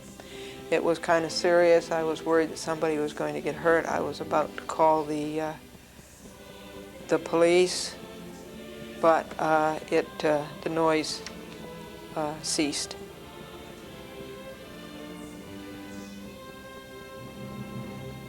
The box in our locker, our basement bin, there's about 7 columns, and maybe 6, and there's about 8 rows, no, maybe 5 rows. And the box on the bottom of one of the columns was buckling because of all the weight, because it's heavy files, and it was a 1989 file box. And so we took the box out and then put in a brand new box. 7 a.m. there was more noise from across the hall. I found the green sock and the navy sock, and 2 cars were parked in 3B again. You saw that on videotape, and it is not fair. The noisy 3B car made 16 maneuvers in parking area and with a noisy radio, and at 9:45 a.m. Sunday morning, New Year's morning, I videotaped the 2 cars in one space, and at 9:45 a.m. Roberta blew her horn twice under our dining room window, and there was a cigarette smoke in the hall, and that's very, very bad, because secondhand cigarette smoke is terrible for a person to inhale and dangerous to his health. At 8:03 p.m. there were 6 horn blasts this is on New Year's Day, 6 horn blasts by Daniel Walsh as he drove the red truck into the yard under our dining room window. And when Daniel Walsh went by the door of Glendora, he mocked, "Glendora!" And Roberta slapped Glendora's apartment door, and activated the door knocker. They must have been under the influence of some substance, because normal people just do not act that way. The second petition, which I read to you last week, to John Porzio to evict James, Roberta, and Daniel Walsh, and Nella and Theo Alpucci, was served on John Porzio around about Tuesday, a couple of days ago. We haven't heard from Judge Ingracia about videotaping the induction of the judges, nor about Diva Segretti and the minutes that she promised to do for $30 and then up.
liable for a person to inhale and dangerous to his health. At 8:03 p.m., there were 6 horn blasts this is on New Year's Day, 6 horn blasts by Daniel Walsh as he drove the red truck into the yard under our dining room window. And when Daniel Walsh went by the door of Glendora, he mocked, "Glendora!" And Roberta slapped Glendora's apartment door, and activated the door knocker. They must have been under the influence of some substance, because normal people just do not act that way. The second petition, which I read to you last week, to John Porzio to evict James, Roberta, and Daniel Walsh, and Nella and Theo Alpucci, was served on John Porzio around about Tuesday, a couple of days ago. We haven't heard from Judge Ingracia about videotaping the induction of the judges, nor about Diva Segretti and the minutes that she promised to do for $30 and then upped it to $40, which is wrong. You're not supposed to do things like that. And this is in the courts. This is mailing number 113. This is this week's mailing, and it's what happened on the week of January 2nd. It's Exhibit Theta Theta, and we have here 2,283 pages of Walsh, Alpucci, and Larkin lawbreaking. And we have 1,612 tortious acts by these people, and it was 44 degrees on Monday, rain. We've had no snow yet. Isn't that terrific? At 4:30 p.m., James Walsh broke three laws, roller skating back and forth by our south bedroom window 10 times. Glendora put up the sound pillow to block his noise. At 4:40 p.m., he gave up. 1, he broke the White Plains noise ordinance. 2, intent to alarm and annoy. A steady campaign, no legitimate purpose. That's harassment. Part 5, intentional infliction of emotional disturbance. That's the 3rd law he broke. It puts the tortious act up to 1,642. Franklin distributed the wall logs on Tuesday morning, January 3rd, to 13 apartments around about 6 a.m. That took a quarter of an hour. It took an hour yesterday to print the wall log, yesterday, Monday, and the cost was $5.40. Franklin also put out a reduced version of the John Porzio petition, the petition to John Porzio to evict Walsh and Alpucci. And the Glendora has decided to up the damages and make an amended complaint and increase the damages to $21,000 per family. Because it was $7,000 as of November the Armistice Day, 1993. But since they have continued the breaking of the laws and continued the injuries, I think they were about 700 to 800 tortious acts when the lawsuit was filed, and now it's doubled since they don't have the common sense to stop and live as they should live. The damages are going to be increased to $21,000 on the Walsh family, $21,000 on the Alpucci family, and $21,000 on the Larkin family for all that the lying, cheating Larkin lawyers are putting Glendora through. 7:12 a.m., the wall log was torn into 30 or so pieces on the floor. I showed you that on videotape between apartments 1A and 2A. Prime suspect would be Daniel Walsh. Here is the certificate of readiness for trial. If Judge Wood, the no good Wood Court, if he should be signing that and getting this thing on its way to the calendar clerk to schedule a trial, it'll be a year even there, sitting in the calendar clerk's office. So you try to find justice in these crooked courts, you're just not going to. Here are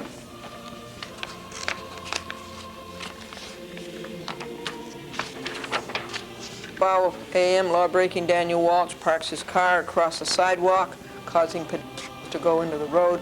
The city of White Plains can be sued for that if the police don't come and do something about it. That's Tortious Act number 1643. The person was too cowardly, whoever tore up the log, and whatever person had it strewn all about the hallway, was too cowardly to own up to doing it. We will have to put names on the logs to block cowardly anonymity. Franklin notarized the grounds to evict on Tuesday, and it was served on everybody. BRS, who is a lawyer, and RP, who is a lawyer, we talked about increasing the damages to $21,000 per family. The Walshes were gone all day Tuesday. The mess is still in the front hall. The UPS man was reading a piece of it as he was delivering a package. The wall postage now costs $7. And we had to get new stamps, and the line was way out past the post office counters and into the post office lobby. That was true of the White Plains Post Office and the Scarsdale Post Office. It's just terrible the way they make people pay.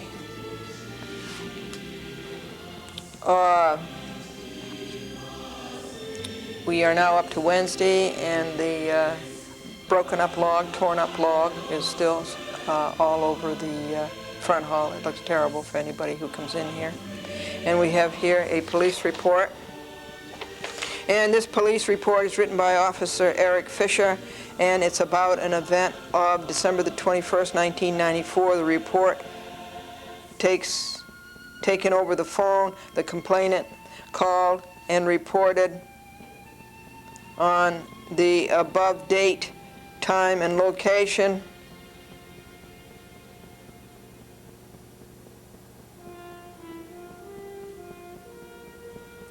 I can't read the writing. While the complainant was walking into her building, she heard Nala Alpucci of Building C, it's Building B, laughing loudly. Complainant felt this was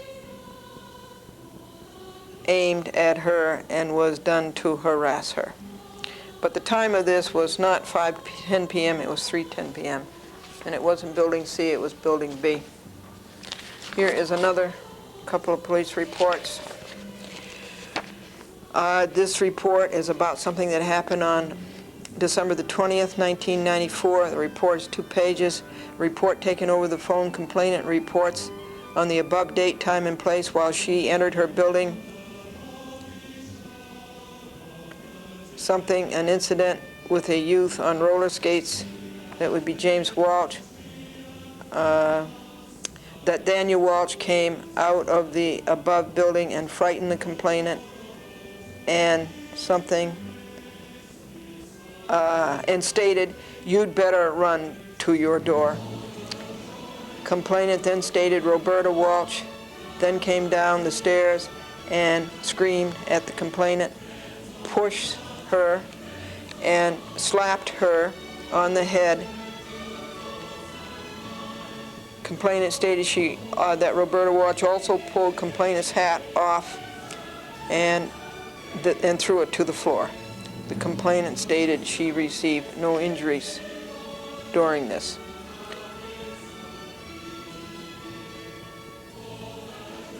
Altercation. No further incident was reported. This is number 43. I don't know what that means. Why did not Officer Glynn take this report and write it up as he should have? Because Glendora summoned the police to come and write up this report. And he just stood out in the hall. You remember all that. So that was very bad work, or lack of work, on the part of Officer Glynn.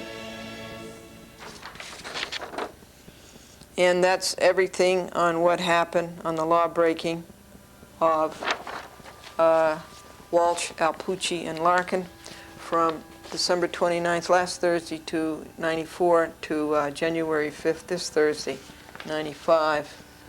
And I want to tell you what page we're up to, 2,290. Now tomorrow, on the date, it's the return date, which is January 6th, and that is going out, and that was where Glendora shows cause that the Judge Wood Court has no jurisdiction over Farnham, Walter Farnham, who's the CEO of General Accident, who is the insurance company for Daniel, for Kevin Larkin and Andrew Larkin, whose lawyers are that bad gang, Karamitsos, Comboy, Koza, Odell, McGrath. The court has no jurisdiction because Farnham is not a party to the action, and there's nothing in the CPLR that protects anybody who's not a party to the action, according to what they quoted, 6308 or 13 or whatever it is. That's for defendants, and they are not a defendant. So it was silly of Judge Wood court to sign such an order to show cause. He doesn't have jurisdiction. And the fact that they've got the wrong law. There's no law saying that you get a temporary restraining order against a plaintiff. It says you get it against a defendant. It's unbelievable what goes on in the courts. The ineptitude and the collusion and the corruption and the slowness. Shut the courts, lock the doors, put up a sign, out of order, close for repairs, and stop the sham. It isn't fair to kid the public that they're going to find justice in the courts, because they are not. The courts are too corrupt. Folks, there are so many labor-saving devices on the market today that you spend all your life working to pay for them. And the woman at the church said to the minister, they were having a rummage sale, and the woman was elated that she said, "You see that little room over there?" She says, "I sold everything in that little room." The minister said, "Good heavens, that's the cloakroom." And the reporter asked the two co-eds, "Why did you choose this college?" And the co-ed said, "Because of its rating." And the reporter says, "What rating?" And the girl said, 6 men to every 2 women. Folks, it took 4.5 hours to videotape what had happened that week. It was 2.5 hours of footage. There was a wind. It was still 40 degrees. We've had wonderful weather ever since August, and here it is January. The temperature was 40 degrees. TCI, Darrell and Franco did a good job, and they cleaned off some of the junk on the top shelf. We have quite a few more shelves to go, and I'm going to videotape that for you. And then I think we'll give them something like 2 weeks to get that place into order. We had programs 1643, 1644, 1645, 1647, and 16... That's it. 3, 4, 5, 6, 7, 5 programs. That's too much in a week. Too many programs to do in a week, each one a half an hour. The Super VHS on television is beautiful. Have you watched TCI Channel 8 at 9 p.m.? It's done on Super VHS. It's fantastic. The texture and the color, it's great. I finished reading the CBS third quarter report. I'll read you a couple of facts out of that. Carl Davidson of Texaco, I just don't know about that man. I made a shareholder's proposal, and he lost it, and he said it turned up in the mailroom, and it turned up in public relations, and it turned up here and there, and I just said that he deliberately didn't want to see it. And so finally he came up with that reason. You can believe it or not. I am still bothered by the ineptitude of the New York State Attorney General's office. I called up and I asked the woman 2 questions. I said, is the New York State Attorney General going to intervene on Glendora versus Cablevision in the Appellate Division, 2nd Department? And the woman says, I don't know, I'm not involved. That's a public servant. That's a public officer. It's dehumanized.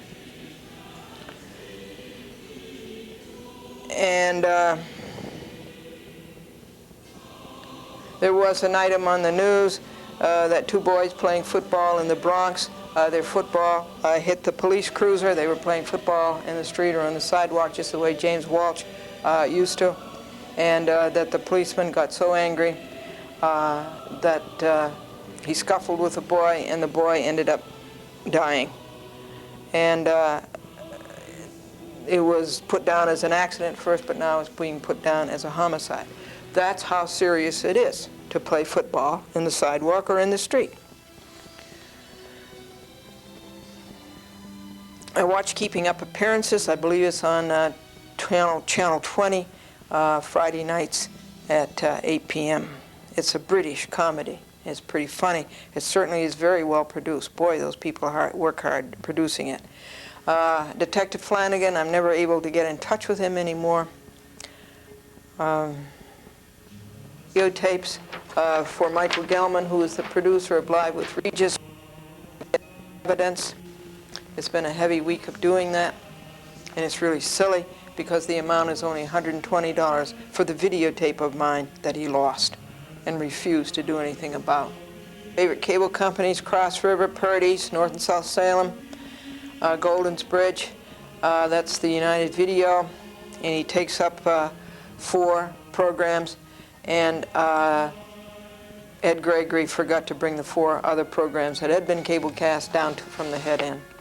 And that's about the 3rd time he's done it, and he said he would mail them to me, but he hasn't yet.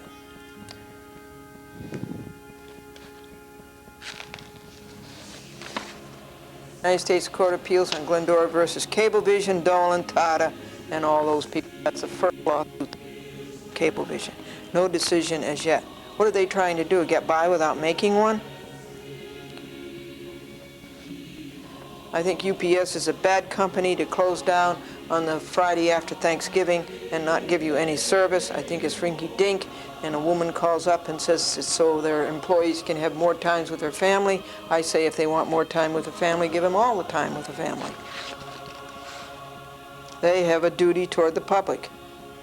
And what is his name? Kent something at UPS, and he's never there. Down in Atlanta, he's never there. No wonder the company is so bad. It's like Christmas was a beautiful day. No snow, no wind, sunshine, a little bit of rain and early, but gone. And it was 39 degrees, and it was just beautiful like Christmas. You couldn't ask for better weather. And we had communion, of course. New Year's Day and Christmas were both on Sunday. And the first Sunday of the month we had communion, so you have a setup. You got a new year, and you've got communion on the same day. So that's just perfect. 18 degrees this morning, but I went out and the Lincoln started right up. That's wonderful for a car that's 15 years old and has 200,000 miles on it. This Cablevision report is not signed. It should be. It's a fake thing. By William J. Bell as Vice Chairman of Cablevision Systems Corporation, Barry J. O'Leary as Senior Vice President, Finance and Treasurer, and Jerry Shaw as Vice President and Controller and Chief Accounting Officer of Cablevision Systems Corporation. Now there's 2 people I never sued. How did I miss those 2?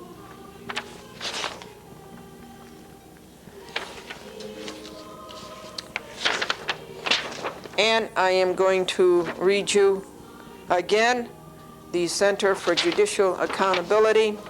Dear friend, thank you for responding to our October 26 advertisement on the op-ed page of the New York Times, reprinted in the November 1st issue of the New York Law Journal. There has been a tremendous outpouring of interest and concern from people all over the country. Many people are asking for help, others are offering to help us.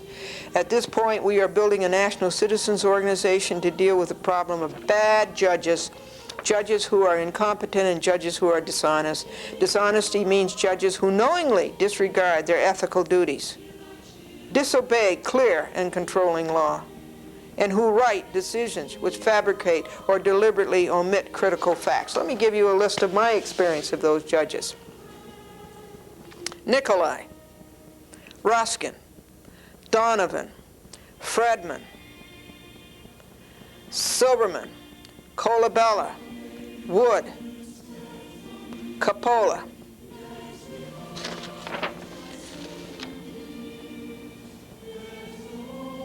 By such incompetence and misconduct, these judges destroy individual lives, families, and businesses, and for ulterior reasons, torpedo important cases in which the public has a vital interest. The financial cost of appealing a judge's bad decision puts appeal out of reach for the average citizen. Yet those who make the financial sacrifice and undertake appeal are often met with the same realities on the appellate court level as in the lower court level. Incompetent and corrupt judges create havoc at the trial level and overload the system with appeals. This puts the judicial system in crisis and is extremely costly to taxpayers. Obviously, improving the way we choose our judges is pivotal. We need judges of the highest competence, integrity, and judicial temperament. The origin of the center is rooted in this issue. We started in 1989 as a local citizens group challenging the manipulation of judicial elections by party bosses in the 9th Judicial District of New York, just north of New York City, called the 9th Judicial Committee. The group spearheaded the landmark election law case discussed in our ad. Fighting that case, we experienced firsthand the lawlessness of the courts and the indifference and complicity of the other branches of government. We saw how state agencies specifically charged with monitoring elections and judicial conduct dismiss documented complaints without. And it goes on to the second page. Folks, on Monday, January the 2nd, 1995, I actually finished my work. I actually finished my fights for rights, standing up to lawyers who lie and judges who are corrupt. And I actually got it all done, and at 4:30 p.m. I didn't have to do a thing. I actually had free time. Free time. And I didn't realize how sleepy I was and how tired I was because I fell asleep. And I went to bed that night at 7:17 and slept until 5 a.m. And on Tuesday, Franklin and I went to Brooklyn because my Canon PC copier 310 is no good. And so it has to be shipped to Jamesburg to be repaired. And I just shipped my first Canon copier, my PC-1, to Jamesburg, where I had to pay $178 to have it repaired. And then I loaned the first one, because you couldn't be without a copying machine. You had to buy one in between. And I loaned the first one to Robert Perry, and it was of great service to him. And so we had to go to Brooklyn to pick it up, the PC-1, and also to pick up a check for a client who is going to advertise on WNBC TV Channel 4, the top station, and he's going to be on the weekend rotator on a Sunday afternoon. I think it's January 15th and January 29th, yes, and pick up his check. It was fun to see him in Brooklyn. And then we went up to our favorite, one of the treat streets along Clark Street and Henry and Monroe Place and Clinton. Boy, they have good food. And we had a treat, and then we went to the appellate division, but Arnold Edmond had gone home 20 minutes earlier. We got there about 6:20 p.m. And then over the Brooklyn Bridge and up the FDR and over the Willis Avenue Bridge. That's the way you go to Manhattan without paying a toll, remember. 3rd Avenue Bridge, Willis Avenue Bridge, or is it the 2nd Avenue Bridge? And you go to, and up the Deegan, and then over the cross county and up the Bronx River. And that was Tuesday. And Wednesday was Small Claims Day against Lydia Gallicano in White Plains Court. Judge Freya. Annual report, Columbia Broadcasting System for the 3rd quarter of 1994. CBS reported net income of $58.5 million, 77 cents per share. They had a favorable legal settlement with Viacom, and they had strong local advertising. And this is signed by Lawrence Tisch.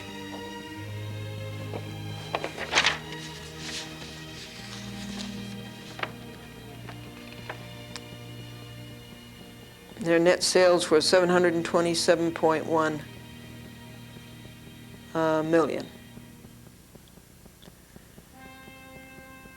for the first 9 months, the net sales for advertising on CBS was $2.9 billion, almost $3 billion. And this is off of the public's airwaves. Remember, you own the airwaves, but CBS gets the money. The absence of professional football, as mentioned, and of the baseball broadcasts of 1994.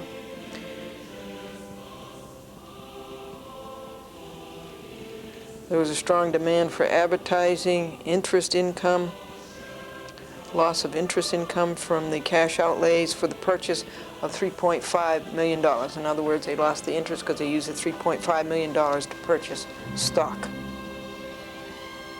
They had a favorable state and local tax audit. Do they ever? They hardly pay any taxes. And it said it reduced the income tax expense by $8 million. Mentioned the legal settlement with Viacom again, and it mentions Major League Baseball absence and football absence, but the winter games of the Olympics brought in a lot of money.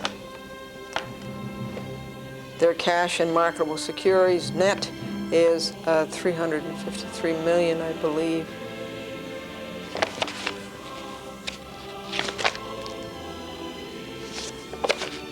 Gave you the 58.5 that they got in the third quarter.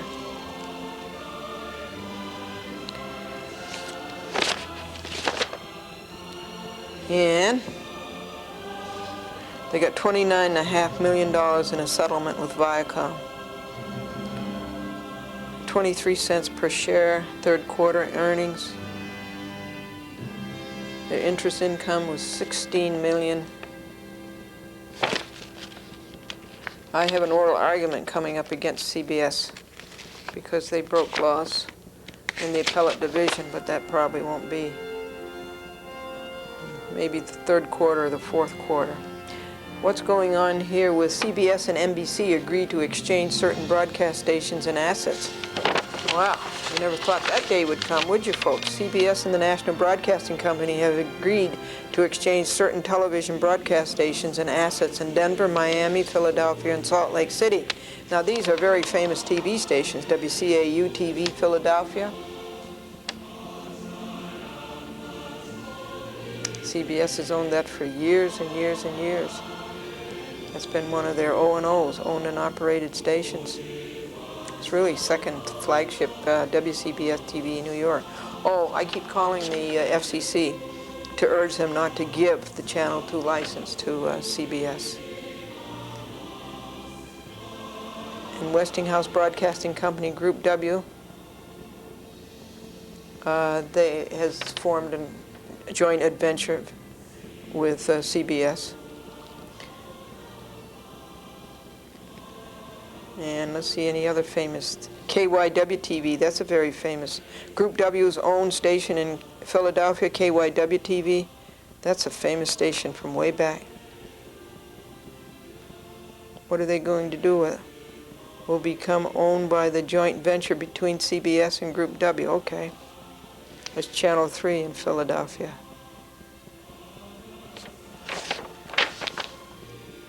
And before we get into the stupidity and the greed